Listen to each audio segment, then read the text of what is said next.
Dans la vidéo d'aujourd'hui, je vais faire un petit décryptage de la série avec un minimum de spoilers, en vous laissant ainsi le temps de la voir, puis je ferai une analyse plus détaillée de chaque personnage dans d'autres parties, car cette série donne beaucoup à dire. Basée sur la série de jeux vidéo à succès, Amazon a présenté en avril 2024 la série Fallout. Bienvenue les amis. La série commence par montrer pourquoi l'histoire se déroule dans un monde apocalyptique, puisque l'on peut voir comment la ville de Los Angeles est littéralement anéantie suite à plusieurs explosions nucléaires.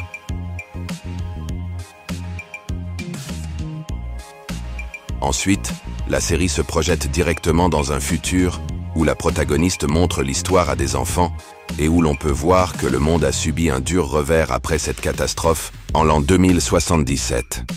Je m'appelle Lucy McLean et je participe activement à la vie et au bien-être de ma communauté.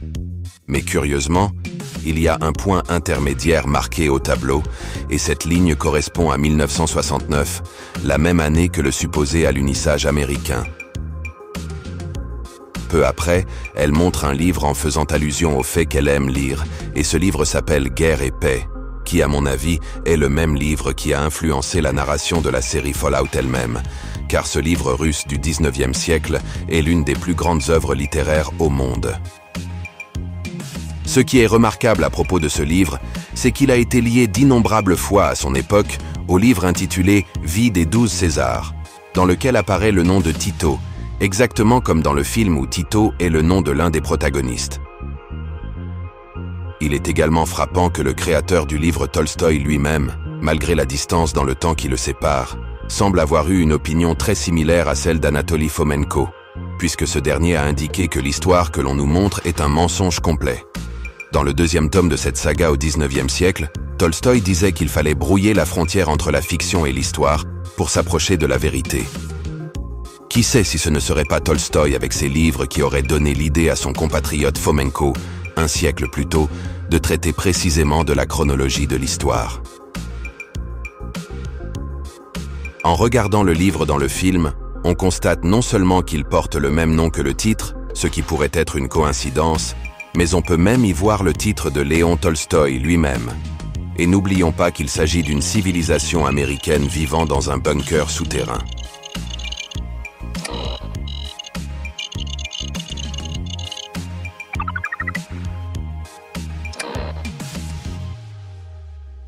Pendant que la protagoniste parle dans l'interview, celle-ci dit que ses organes reproductifs sont en bon état. Les organes reproducteurs sont intacts, mon hygiène est irréprochable.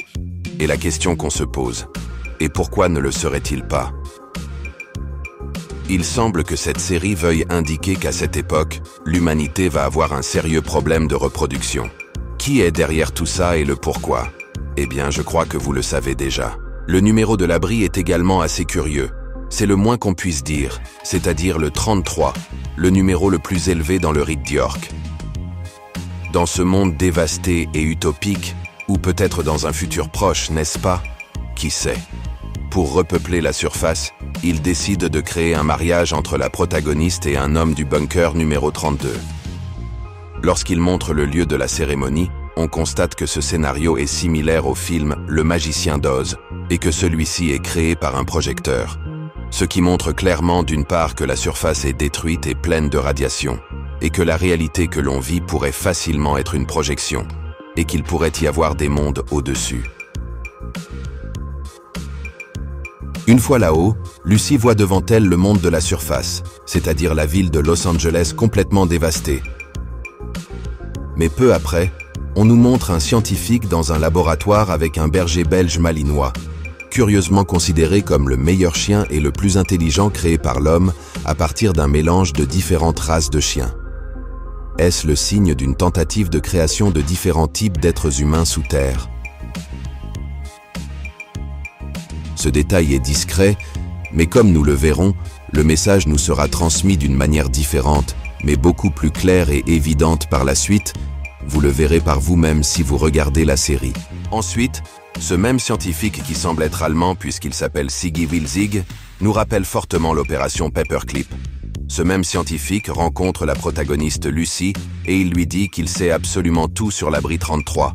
C'est pour le moins curieux, car l'hermétisme qui existe entre cette civilisation souterraine et la civilisation terrestre est total, ce qui laisse à penser que s'il sait tout, ce même scientifique pourrait être au service du bunker numéro 33.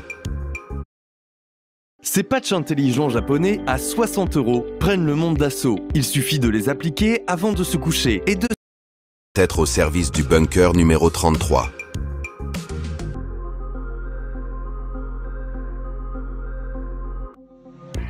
Il lui dit d'ailleurs qu'ils ont un projecteur pour créer la réalité, ce qui indique qu'il connaît les moindres détails. À l'entame du 3e épisode, il y a quelque chose qui attire l'attention. Il s'agit de la chanson « We Will Meet Again », « Nous nous reverrons », qui est celle utilisée dans le début du film « Dr. Folamour » ou « Dr. Strangelove » en anglais, réalisé par Stanley Kubrick en 1964. Curieusement, dans ce film, la civilisation est anéantie par une arme nucléaire appelée CRM-114. Seule une élite parvient à survivre et c'est sous terre, dans l'une des mines. C'est curieux que le film Fallout utilise la même chanson, et vu comment Fallout commence, il semble poursuivre là où le film Dr. Folamour s'est arrêté. Pour en revenir à la série, quand l'écuyer parle à Titus, il parle de la normalisation de la consommation d'insectes, puisqu'en 2077, il semble que manger des mouches écrasées soit déjà une normalisation.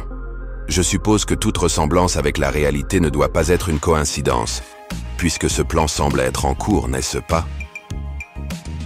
Lorsque les habitants du bunker 33 tentent d'accéder au numéro 32, c'est à travers un tas de ruines. Et ce qui est frappant, c'est qu'ils y parviennent juste au moment où ils enlèvent une pierre triangulaire au sommet. Mais la situation devient plus intéressante lorsque Norm, le frère de Lucy, va enquêter à l'intérieur du bunker numéro 32. Pendant qu'il passe devant une télé, on peut voir une expérience sur des souris, et en arrière-plan, on peut entendre des commentaires sur les souris, malgré tout le confort, au fil du temps, finissent par se manger les unes les autres. Ça vous dit quelque chose? Eh bien, il s'agit de l'expérience appelée Univers 25. Si le temps le permet, je ferai une vidéo plus détaillée. Bref, le créateur de cette expérience sur les souris, John Calhoun, a dit que les résultats de ces expériences sont ceux que le destin de l'être humain aurait dans le futur. Ces élitistes ont tendance à nous considérer comme des souris, alors que Dieu nous a nettement préférés à plusieurs de ces créatures. Bismillahirrahmanirrahim. Certes, nous avons honoré les fils d'Adam. Nous les avons transportés sur terre et sur mer, leur avons attribué de bonnes choses comme nourriture, et nous les avons nettement préférés à plusieurs de nos créatures. Sadaqallahu al-Azim. Noble Coran, sourate 17, Al-Isra, verset 70. C'est similaire au film Shining du même Stanley Kubrick, puisque Jack Torrance commence à parler de cannibalisme à sa famille, dans la voiture, sur le chemin de l'hôtel. Dans ce même film, on pourrait voir d'innombrables fois comment l'allégorie est faite au faux alunissage de la mission Apollo. C'est curieux que la série Fallout ait marqué cette même date sur le tableau, car il y a des moments où Torrance surveille une maquette du jardin de l'hôtel en forme de labyrinthe, comme s'il s'agissait d'une souricière. Et tout cela, ainsi que les commentaires sur le cannibalisme, laissent penser que la série et le film sont liés. Dans le 5e épisode de Fallout, Lucy sauve Maximus, et juste après ça, lorsqu'elle quitte les lieux, la protagoniste lui demande s'il pense que la Terre est plate ou sphérique. J'avais la tête. Oui, mais on sait pas ce qu'il y a dedans. C'est pas faux. Et sinon, la Terre, ronde ou plate? C'est quoi la théorie dominante ces temps-ci? Curieusement, dans la première partie du film Men in Black, le sujet est abordé mais pas dans ce contexte, puisqu'ils sont assis l'un à côté de l'autre et on dit directement à Will Smith que la Terre est plate, mais qu'on ne peut pas le dire à l'être humain car il paniquerait.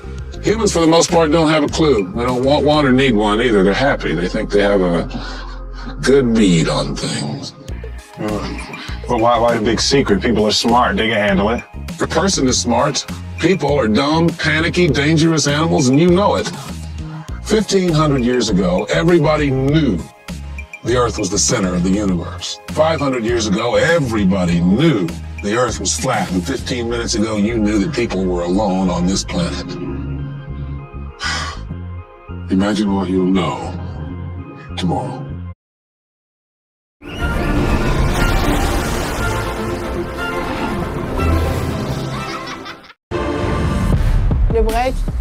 C'est plus que de la danse, c'est lifestyle.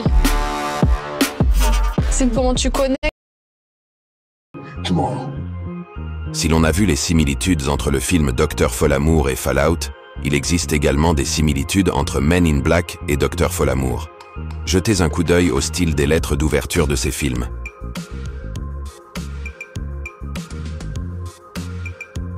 Bien que, comme on le verra plus tard, les liens entre ces films ne se limitent pas à la forme de la Terre ou à la même typographie dans l'ouverture de ces films.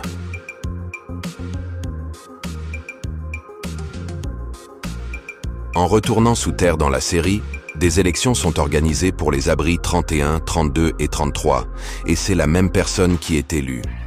La présidente élue indique que les abris 31 et 32 devront être repeuplés, ce qui perturbe Norm, car il a déjà été dans l'abri 32, et celui-ci était rempli de cadavres, ce qui est précisément là où l'on a vu la référence à l'expérience de l'univers 25 à la télé. Mais maintenant, cet endroit serait parfaitement propre et prêt à accueillir des gens.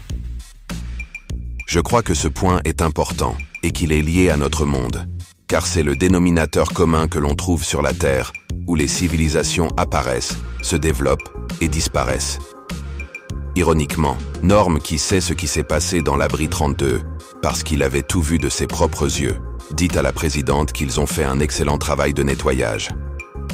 Dans le 6e épisode, Bud Haskins explique à Cooper que le futur de la domination humaine, c'est le temps. Et il a certainement raison puisque l'être humain est géré dès son plus jeune âge, ses horaires, depuis l'école jusqu'à l'emploi. Il n'a certainement pas tort.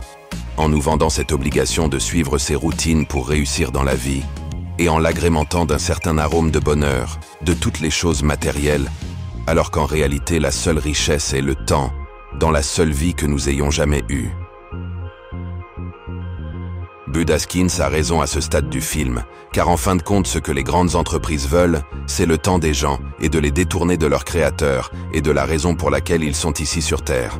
Le vrai pouvoir des ténèbres s'arrange fantastiquement bien pour le faire fonctionner ainsi, car ça sert de roue de hamster pour le divertir et distraire, et pour qu'il ne voit pas qui domine vraiment l'être humain. Lorsque les deux protagonistes, Lucy et Maximus, arrivent dans l'abri numéro 4, on peut y voir différentes personnes qui ont été soumises à des expériences et qui présentent toutes sortes de malformations.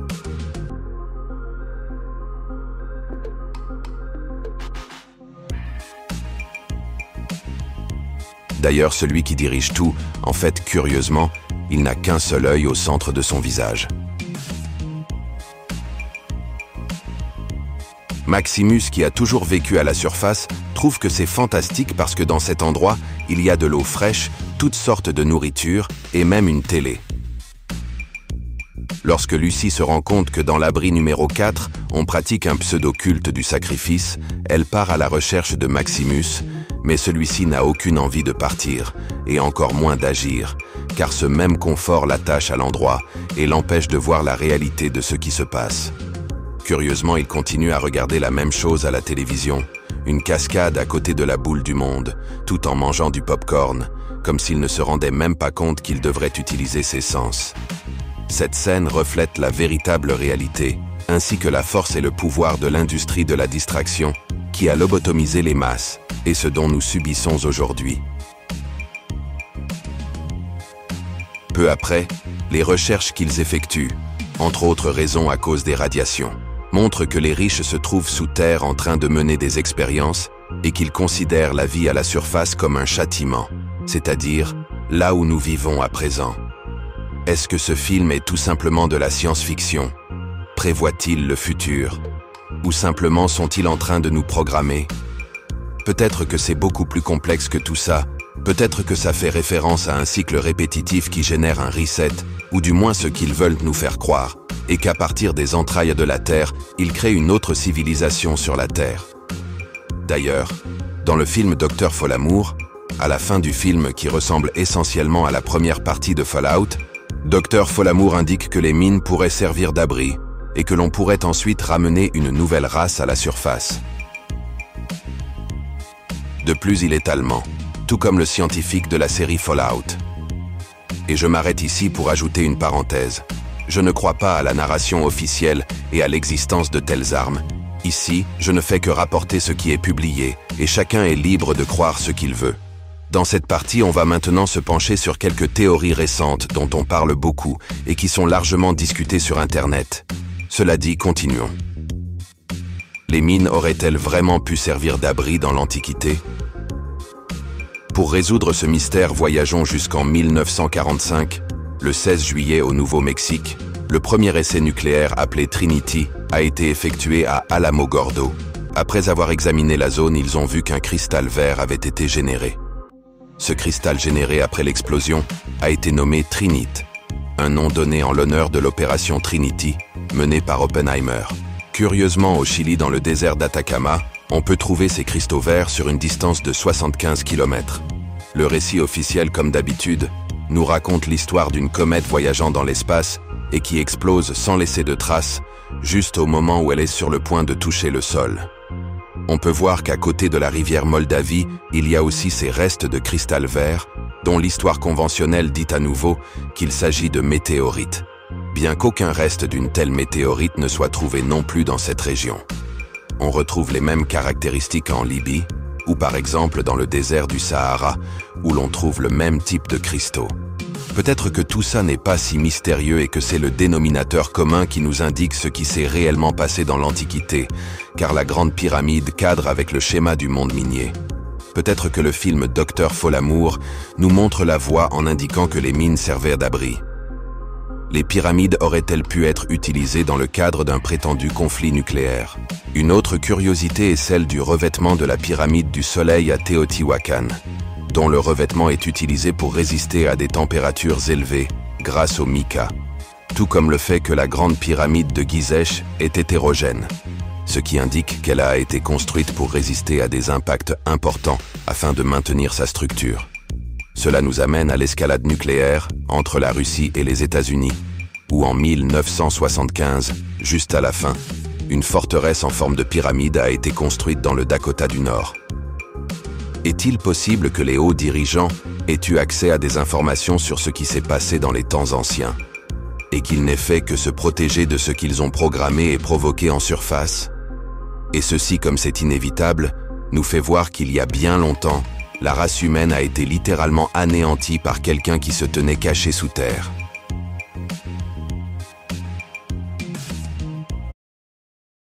Vous souffrez de douleurs ou raideurs dans les genoux, les hanches ou les mains? Si c'est le cas, je vais vous donner aujourd'hui mes meilleurs secrets pour soulager vos articulations.